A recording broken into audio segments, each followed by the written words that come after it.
Apakah kalian di sini ada yang berkuliah di Universitas Indonesia atau di UIN Syarif Hidayatullah Jakarta?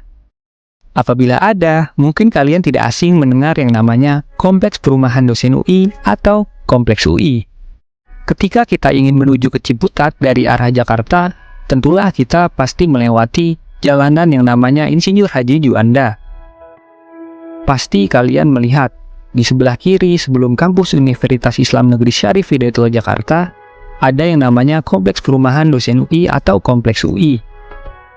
Pada tahun 1960-an, Universitas Indonesia direncanakan akan membuat kampus pusat yang menampung puluhan ribu mahasiswanya, selain kampus lama yang berada di Salemba. Daerah Ciputat, yang saat itu masuk Provinsi Jawa Barat, lalu dipilih sebagai lokasi yang cocok untuk kawasan kampus tersebut. Tidak seperti sekarang, yang panas dan penuh penduduk. Ciputat kala itu masih berupa kampung asri dan sejuk. Ditambah lagi keberadaan bendungan Situgintung yang dapat digunakan sebagai danau kampus. Master plan dan market sebuah kampus besar akhirnya dibuat, mengambil lahan total sebesar 2.000 hektar. UI direncanakan menjadi kampus terluas di masanya, dengan kelengkapan fasilitas yang melebihi kampus-kampus lain di Nusantara. UI Ciputat diproyeksi dapat menampung 50.000 mahasiswa dan 10.000 karyawan sivitas akademika.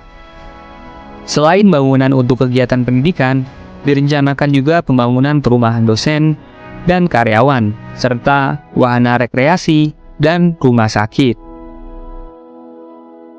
Pada 28 September 1965, bertepatan dengan Hari Sarjana ke-6 sekaligus acara wisuda sarjana UI, Presiden Soekarno meresmikan peletakan batu pertama proyek pembangunan Universitas Indonesia di Ciputat.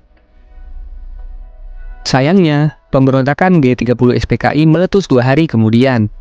Tepat setelah peletakan batu pertama, proyek ini oleh Soekarno. Akibatnya, pembangunan pun gagal dilanjutkan karena stabilitas negara yang tidak kondusif, serta kredibilitas Soekarno yang merosot drastis. Proyek Universitas Indonesia Ciputat ini akhirnya bernasib sama dengan proyek-proyek gagasan Soekarno lainnya, yang kandas setelah tegaknya Orde Baru.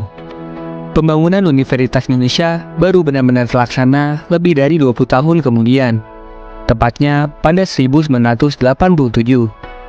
Lokasinya pun berada jauh dari lokasi awal yang direncanakan Soekarno. Dari semula yang berada di Ciputat, menjadi di daerah perbatasan Jakarta dengan Depok.